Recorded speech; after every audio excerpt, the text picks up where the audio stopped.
Hello student, তো আমরা পড়ছিলাম বিভিন্ন কনসেন্ট্রেশন টার্ম। তার মধ্যে আমরা তিনটে কনসেন্ট্রেশন টার্ম তোমাদেরকে বলেছি। একটা হচ্ছে মোলারিটি, একটা হচ্ছে মোল ফ্রাকশন, একটা হচ্ছে মাস পার্সেন্টেজ, মানে পার্সেন্টেজ ডব্লিউ/ডব্লিউ। তো আজকে আমরা বাকি যে টপিকগুলো আছে কনসেন্ট্রেশন টার্মের, সেগুলো সবাই শেষ করব। তো তোমরা আজকে প্রথম হেডিং দেবে যে মাস বাই ভলিউম পার্সেন্টেজ। ঠিক আছে, হেডিং দেবে আমরা পড়ছিলাম কি না, কনসেন্ট্রেশন টার্মস। ওকে, তার মধ্যে আমরা তিনটে পড়েছি। আজকে যেটা পড়বো, ঠিক আছে, সেটা হেডিং দাও মাস বাই ভলিউম পার্সেন্ট। ওকে, যেটাকে না মাস বাই ভলিউম পার্সেন্ট এভাবে লেখা হয়। বোঝা গেল? আর কি পড়বো? আর যেটা পড়বো সেটা হচ্ছে নর্মালিটি,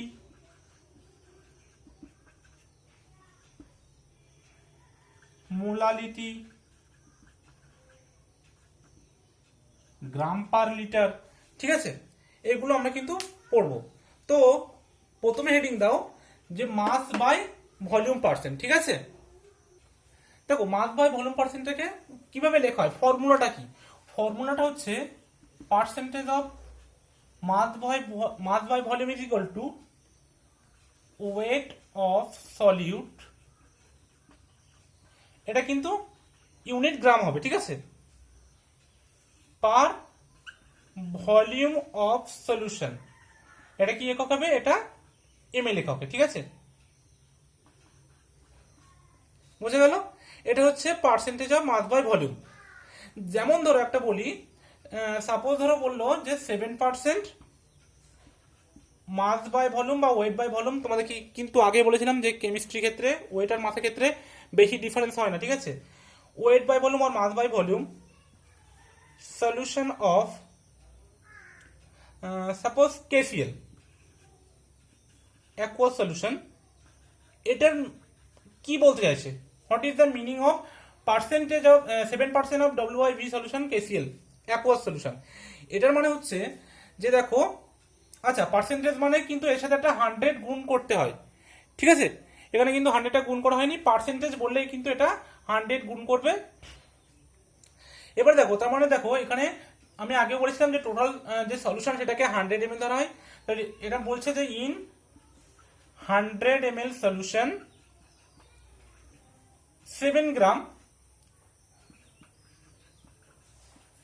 KCl is মিক্সড। ঠিক আছে, মানে 7 গ্রাম KCl কি মিক্স করা হয়েছে 100 ml সলিউশনের সাথে, এটা কিন্তু এটাই বোঝাচ্ছে। ঠিক আছে, এবার দেখো, এইবার যেটা আমরা আসবো সেটা কিন্তু খুবই ইম্পর্টেন্ট, সেটা হচ্ছে নর্মালিটি। ঠিক আছে, নর্মালিটি। তার আগে দেখো কিছু সলিউশনে মানে ভলিউম সংক্রান্ত যে টার্ম যেগুলো আমাদেরকে ট্রান্সফার করতে হয়, ঠিক আছে, একটা থেকে আর একটাতে, ঠিক আছে, সেগুলো একটু লিখে রাখো। যে 1 ml যা 1 সেন্টিমিটার কিউব কিন্তু তাই। আর এই সেন্টিমিটার কিউবটাকে অনেকে সিসিও বলে। ঠিক আছে, সিসি মিনস সেন্টিমিটার কিউব। ঠিক আছে, তারপরে দেখো 1 লিটার যেটা আছে, 1 লিটার মানে কি জানি আমরা সবাই জানি, 1 লিটার মানে 1000 ml, তাই তো? 1000 ml মানে আবার সেই 1000 সেন্টিমিটার কিউব হবে, 1000 সেন্টিমিটার কিউব। আর 1000 সেন্টিমিটার কিউব মানে কিন্তু 1 ডেসিমিটার কিউব। ওকে, এটাও কিন্তু জেনে রাখবে, এই টার্মগুলো একটু জেনে রাখবে। আরও আছে তোমাদের যে 1 মিটার কিউব যদি বলে, 1 মিটার কিউব মানে কিন্তু 1000 লিটার। ঠিক আছে, 1000 লিটার। আর 1000 লিটার মানে কিন্তু যখন দেখো 1 লিটার মানে 1 ডেসিমিটার কিউব, তাহলে 1000 লিটার মানে কি 1000 ডেসিমিটার কিউব। বোঝা যাচ্ছে? আর এবার লিটার থেকে যখন আমরা সেন্টিমিটারে যাই, ঠিক আছে, তাহলে আমাদের কি হবে, তার স্কোয়ার হয়ে যাবে, এটা 10⁻³ তাহলে এটা হয়ে যাবে 10⁻6 সেন্টিমিটার কিউব। এগুলো একটু তোমাদের জানার সুবিধার্থে, বা যখন ম্যাথ করবে তখন এগুলো ট্রান্সফার করতে হয়। এমএল থাকলে কিভাবে আমরা লিটারে আসবো, বা লিটার থেকে কিভাবে এমএলে যাবো, সেইগুলো। ঠিক আছে, তারপরে আমরা আসছি নর্মালিটি। সবাই হেডিং দাও নর্মালিটি। ঠিক আছে, দেখো নর্মালিটিটা বড় হাতের এন দ্বারা লেখা হয়। ঠিক আছে, নর্মালিটি ক্যাপিটাল এন। নর্মালিটি মানে কি বোঝায়? দেখো নর্মালিটি মানে হচ্ছে নাম্বার অফ গ্রাম ইকুইভ্যালেন্ট। ঠিক আছে, গ্রাম ইকুইভ্যালেন্ট মানে গ্রাম তুল্যাঙ্ক, এটাকে বাংলায় বলা হয় গ্রাম তুল্যাঙ্ক। ঠিক আছে, number of gram equivalent of solute which are present in 1 litre solution. মানে 1 লিটার সলিউশনে যত গ্রাম তুল্যাঙ্ক সলিউট দ্রবীভূত থাকে সেটাকে কিন্তু বলা হয় নর্মালিটি। বোঝা গেল? 1 লিটার দ্রবণে, সলিউশন মানে দ্রবণ, 1 লিটার দ্রবণে যত গ্রাম তুল্যাঙ্ক দ্রবীভূত থাকে তাকে বলা হয় নর্মালিটি। এটাকে যদি আমরা ফর্মুলার সাহায্যে লিখি তাহলে ফর্মুলার সাথে কিভাবে লেখা যায় দেখো, যে নর্মালিটি ইজ ইকুয়াল টু, সবাই লেখো, normality is equal to number of gram equivalent of solute by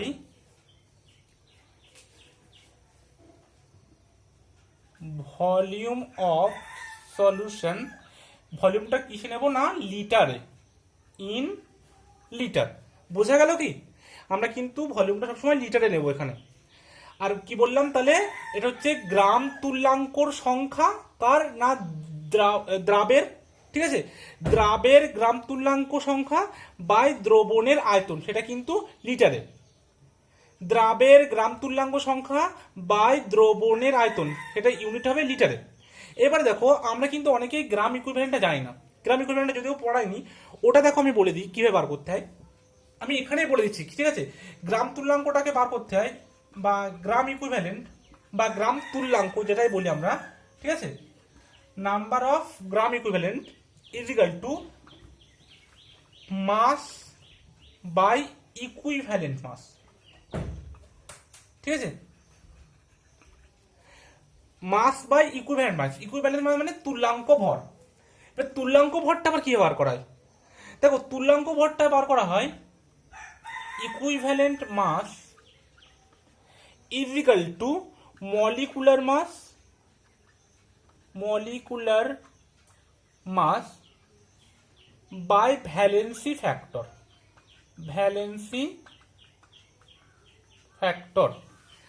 দেখো ভালো করে বুঝবে, এক একটা স্টেপ বোঝো। প্রথমে আমি কি করেছি, যে না নর্মালিটি বলতে কি বুঝি, এটা হচ্ছে 1 নম্বর স্টেপ। ঠিক আছে, এটা 1 নম্বর স্টেপ গেল। তাহলে নর্মালিটি ইজ ইকুয়াল টু কি বললাম, number of gram equivalent of solute by volume of solution in litre.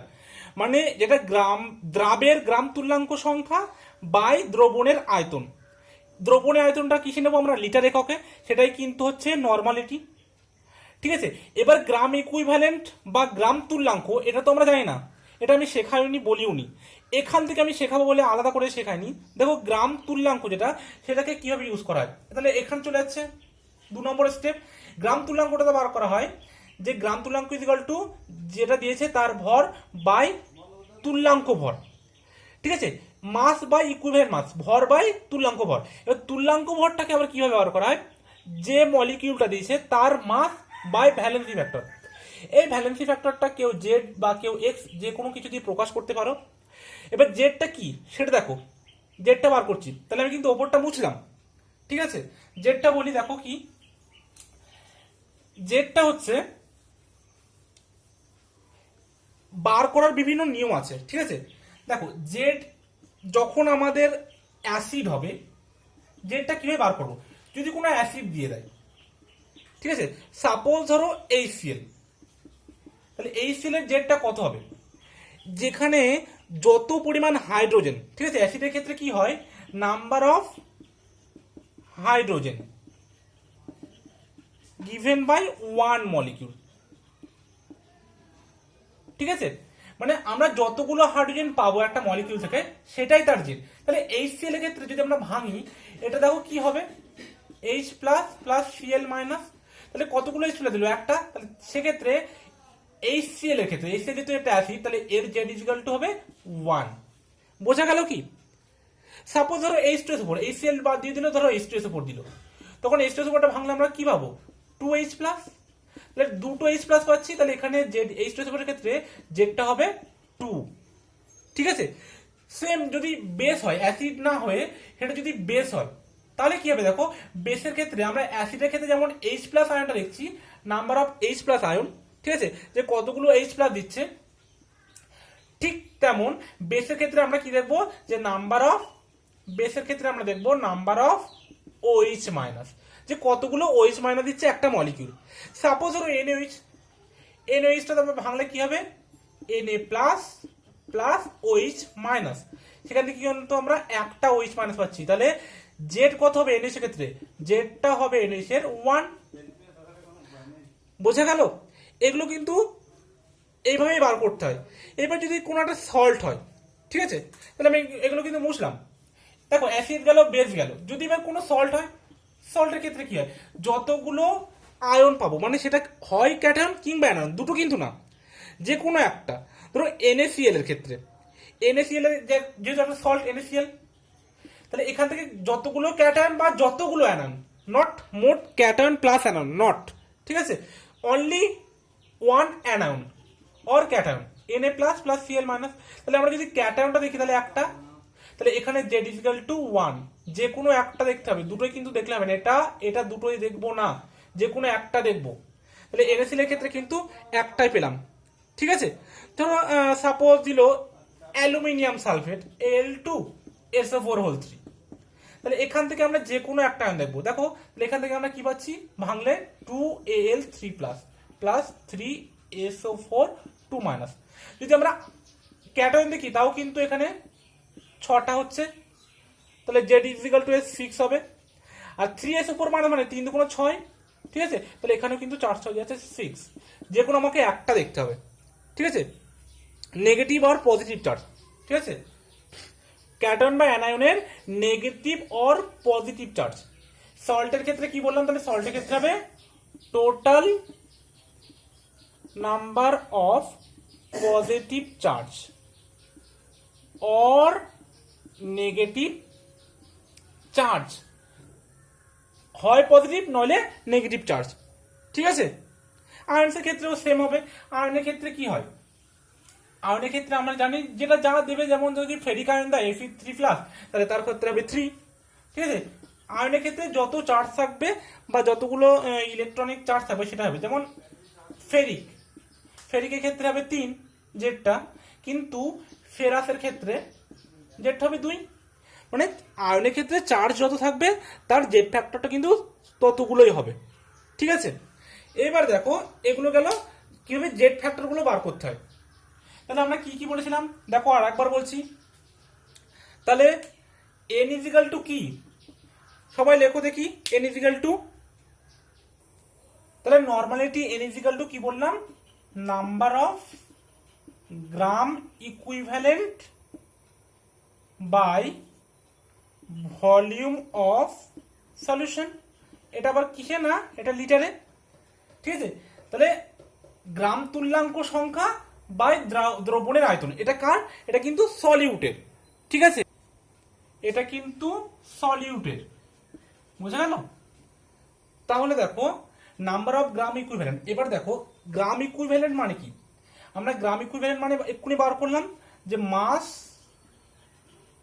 বা ইকুইভ্যালেন্ট মাস, তুল্যাঙ্ক ভার ইকুইভ্যালেন্ট মাস, এটাই তো গ্রাম তুল্যাঙ্ক। গ্রাম তুল্যাঙ্ক মানে ভর বাই তুল্যাঙ্ক ভর, ঠিক আছে, গ্রাম তুল্যাঙ্ক মানে ভর বাই গ্রাম তুল্যাঙ্ক ভর বাই ভলিউম অফ সলিউশন, ঠিক আছে, ইন লিটার। এবার ইকুইভ্যালেন্ট মাসটা আমরা কি জানি, দেখো ইকুইভ্যালেন্ট মাসটা এক্ষুনি বললাম, আবার লিখছি। ইকুইভ্যালেন্ট মাসটা হচ্ছে molecular mass by Z factor. ভালো করে বুঝবে, molecular mass by Z factor. Z ফ্যাক্টরটা কি, এটা কিন্তু ভ্যালেন্সি, অ্যাকচুয়ালি কিন্তু এটা ভ্যালেন্সি ফ্যাক্টরও বলা হয়, ঠিক আছে। এবার দেখো আমরা এই যে ইকুইভ্যালেন্ট মাস, এটা আমরা যদি এখানে লিখি, ঠিক আছে, ইকুইভ্যালেন্ট মাসটা দেখো তাহলে কি হচ্ছে, ধরো মাসটা হচ্ছে ডব্লিউ, ঠিক আছে, মাসটা হচ্ছে ডব্লিউ, তাহলে দেখো এখানে কি হচ্ছে, এটা ধরো মাসটাকে আমরা ডব্লিউ ধরলাম, তাহলে ডব্লিউ বা এম যাই ধরি, তাহলে মাস ডব্লিউ বাই ইকুইভ্যালেন্ট মাসটা কি লিখবো, মলিকুলার মাস, মলিকুলার মাসটাকে আমি ধরো এম লিখলাম, বা M, suppose M molecular mass, ঠিক আছে, মলিকুলার মাস বাই কি জেড ফ্যাক্টর, জেড ফ্যাক্টর, আর তার নিচে কি আছে বাই ভলিউম ইন লিটার। তাহলে এখানটা আমি যদি সাজাই, ঠিক আছে, এটা বাই এটা W by molecular mass, Z ফ্যাক্টরটা উপরে যাবে, ঠিক আছে, আর ভলিউমটা এখানে চলে আসবে। তাহলে এটা কিন্তু একটা নর্মালিটির ইকুয়েশন আসলো, ঠিক আছে, এটা হচ্ছে normality, W into Z factor by molecular mass into volume. এবার দেখো আমরা এটাকে মোলারিটির সাথে একটা সম্পর্ক করার চেষ্টা করবো, যে মোলারিটি মানে কি, দেখো molarity capital M is equal to number of moles, এখানে ছিল নাম্বার অফ গ্রাম ইকুইভ্যালেন্ট, ঠিক আছে, এখানে number of moles of solid, তাহলে ডিফারেন্সটা কোথায় মোলারিটির সাথে নর্মালিটির, এখানে ছিল গ্রাম ইকুইভ্যালেন্ট, এখানে আসলো নাম্বার অফ মোলস, ঠিক আছে, number of moles of solute by volume, এটাও কিন্তু লিটার, ঠিক আছে, তাহলে এটা হচ্ছে এন, নাম্বার অফ মোলসটা এন বাই ভি, ঠিক আছে।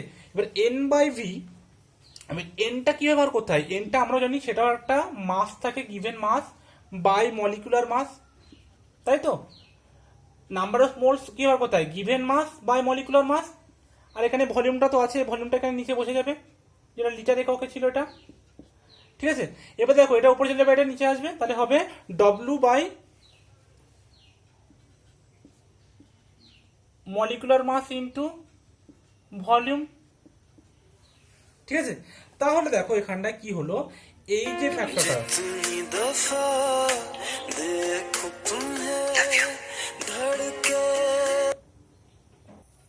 তাহলে দেখো এখানে যে এই জিনিসটা আছে ডাব্লু, ধরো অন্য কালি করি এটা ডাব্লু এম ভলিউম, এই যে এটাই কিন্তু দেখো মোলারিটি, তাহলে আমরা এখানটায় কি লিখতে পারি, যে এটা সমান মোলারিটি, আর জেড ফ্যাক্টর তো জেড ফ্যাক্টর থেকে যাবে, দেখো বোঝা গেল কি, তাহলে normality is equal two molarity into Z factor, এটা কিন্তু একটা নর্মালিটি আর মোলারিটির মধ্যে রিলেশন চলে আসলো, ঠিক আছে। তাহলে আমাদের যদি কোনো ম্যাথে নর্মালিটি দিয়ে দেয়, দিয়ে মোলারিটি বার করতে বলে, বা মোলারিটি দিয়ে দিল, দিয়ে বললো নর্মালিটি বার করতে, তাহলে আমরা নিশ্চয়ই এই রিলেশন থেকে কিন্তু বার করতে পারবো। দেখো কিছু এক্সাম্পল দিচ্ছি বা ম্যাথ দিচ্ছি, দেখো করলে এই জিনিসটা আরো কিন্তু পরিষ্কার হবে, ঠিক আছে। তাহলে সবাই এটা লিখে নাও, আমি কিন্তু এটা মুছে দিচ্ছি, আমি একটা ম্যাথ দিচ্ছি, সবাই চেষ্টা করো বাড়িতে, ঠিক আছে, সবাই এটা করে আমাকে দেখাবে। দেখো বলেছে যে 0.98 গ্রাম অফ H2SO4 আর present in 500 ml solution, find normality. তো দেখো আমি এটা করে দিই, তোমরা অন্যগুলো বাড়ি থেকে ট্রাই করবে। আমরা কি জানি, normality is equal to number of gram equivalent of solute, gram equivalent of solute by volume in litre, ঠিক আছে। এবার নাম্বার অফ গ্রাম ইকুইভ্যালেন্টটা কিভাবে বললাম, যে mass by equivalent mass, mass by equivalent mass, ঠিক আছে, বাই ভলিউমটা থাকবে লিটারে। ইকুইভ্যালেন্ট মাসটা কি ব্যবহার করতে হয়, মলিকুলার মাস বাই জেড, ঠিক আছে, মলিকুলার মাস বাই জেড, তাহলে ইকুয়াল টু কি লিখবো, ইকুইভ্যালেন্ট মাসটা এখান থেকে বার করে নিয়ে আলাদা হবে, যে equivalent mass is equal to molecular mass M লিখলাম by Z factor, molecular mass H2SO4 এর ক্ষেত্রে আমরা জানি সবাই 98, জেড ফ্যাক্টর আমরা H2SO4 এর ক্ষেত্রে এক্ষুনি করে দিলাম 2, তাহলে এখান থেকে ইকুইভ্যালেন্ট 49, ঠিক আছে। তাহলে আমরা এখান থেকে তোমাকে মাস ওরা দিয়ে দিয়েছে 0.98 গ্রাম, ইকুইভ্যালেন্ট মাসটা আমরা পেয়ে গেছি, ঠিক আছে, ইকুইভ্যালেন্ট ওয়েটটা হচ্ছে তোমার 49, ওকে। তো যেটা ভলিউম দিয়েছে সেটা আমাদেরকে নিতে হবে লিটার এককে, কিন্তু এখানে দিয়েছে মিলিলিটারে, তো 500 ml দিয়েছে, তাই 500 ml থেকে আমরা যখন লিটার করবো সেটা 1000 দিয়ে ডিভাইড করব। দেখো এখান থেকে যদি আমরা ক্যালকুলেশন করি তাহলে কিন্তু আমাদের অ্যান্সারটাই আসবে। সবাই অ্যান্সারটা করে আমাকে দেখাবে, ঠিক আছে? তো এটা মুছে দিলাম, আরো কিছু হোম টাস্ক দেবো, সেগুলো বাড়ি থেকে করে আমাকে দেখাবে। এবার আমরা যেটা নতুন আসছি, যেটা কনসেন্ট্রেশন টার্ম, সেটা হচ্ছে গ্রাম পার লিটার, ঠিক আছে? গ্রাম পার লিটার, গ্রাম পার লিটারটা কি দেখো, গ্রাম পার লিটারটা হচ্ছে না, ইট represent the mass of solute in grams present in 1 liter solution, ঠিক আছে? কোন একটা 1 লিটার দ্রবণে যত পরিমাণ ভরের দ্রাবক উপস্থিত আছে তাকে যে গ্রামে প্রকাশ করলে যেটা হবে সেটা হচ্ছে গ্রাম পার লিটার। এটাকে যদি আমরা ফর্মুলা আকারে লিখি, গ্রাম পার লিটারকে যদি ফর্মুলা আকারে লিখি তাহলে দেখো কি হবে, যে মাস অফ সলিউট মানে দ্রাবের ভর, এটা কোন এককে না, গ্রামে, ঠিক আছে? আর ভলিউম অফ সলিউশন এটা কিসে না, লিটারে। এবার দেখো গ্রাম পার লিটারে একটা কথা আছে, সেটা হচ্ছে যেহেতু ভলিউমটা হচ্ছে টেম্পারেচার ডিপেন্ডেন্ট, তাই কিন্তু যে গ্রাম পার লিটার এটাও কিন্তু উষ্ণতার উপর নির্ভরশীল, ঠিক আছে? এইভাবে কিন্তু আমরা বার করব, যে গ্রাম পার লিটারটা এইভাবে বার করব, ঠিক আছে?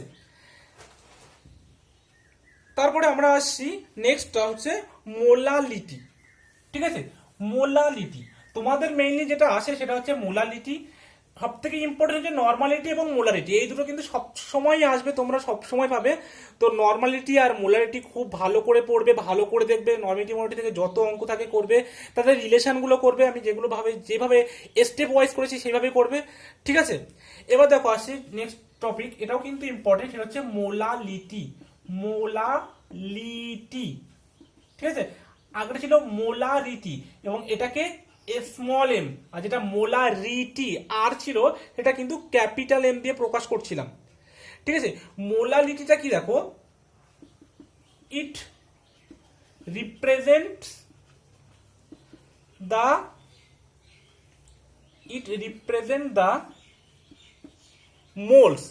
moles of solute.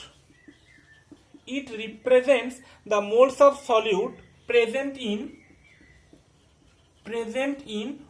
1 kg solvent.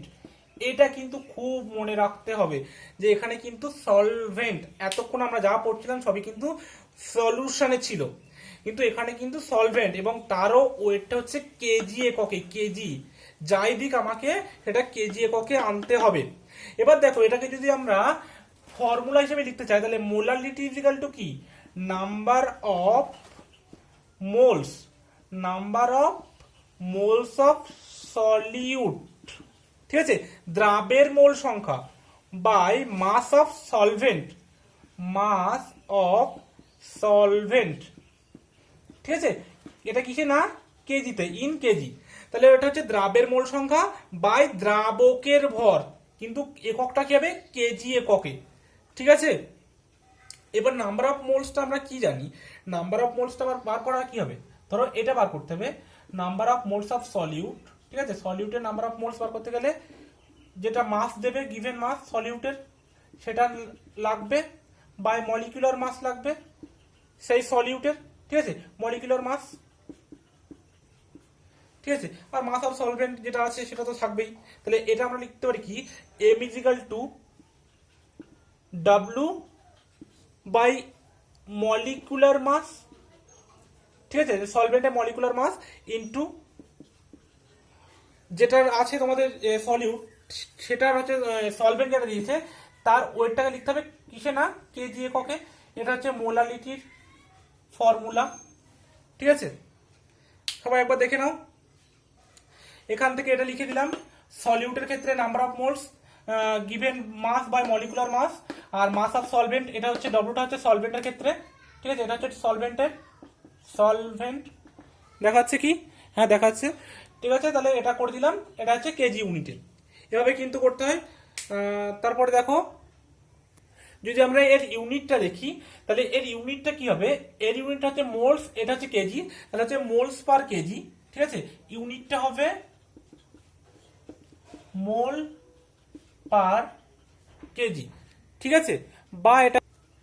বা এটাকে কিন্তু আমরা মোল পার কেজি কে অর মোলাল, অনেক সময় কিন্তু মোলালও বলা হয়, ঠিক আছে, স্মল এম দ্বারা প্রকাশ করা হয় যেটাকে।